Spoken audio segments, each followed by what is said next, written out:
I would like to speak on civilization and its claim to moral authority.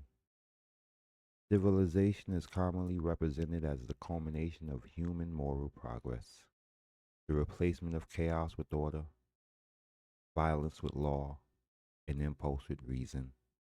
Yet this claim rests not on the absence of violence, but on its regulation, specifically on who may deploy it against whom and with what social justification. A system that defines itself as civilized while requiring persistent inequality to function reveals a contradiction at its core. If peace is maintained only by normalizing the suffering of particular populations, then the order achieved is not ethical resolution, but managed injustice. Stability in this context becomes evidence not of moral advancement, but of successful containment.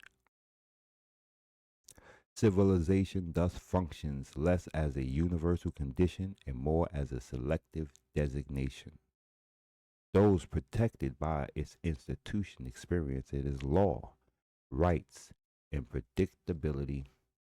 Those excluded encounter it as surveillance, discipline, extraction, or force. The same system is therefore interpreted as benevolent or oppressive depending on one's position within its hierarchy. Resistance to such a structure is often labeled uncivil. Yet this accusation presumes that moral legitimacy flows automatically from institutional authority. It ignores the possibility that dissent arises not from a rejection of human values, but from fidelity to them. History repeatedly demonstrates that practices once defended as necessary for civilization, slavery, dispossession, segregation, colonial domination, were later recognized as ethical failures embedded within the system itself. The refusal to accept civilization on these terms is not rejection of order, reason, or coexistence. It is a rejection of a definition of civilization that depends on asymmetrical harm while presenting itself as neutral progress. A system that cannot survive without redefining violence as normal forfeits its claim to moral superiority.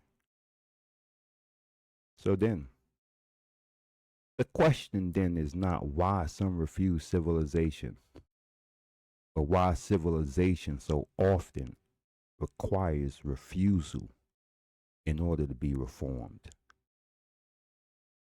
The dead man.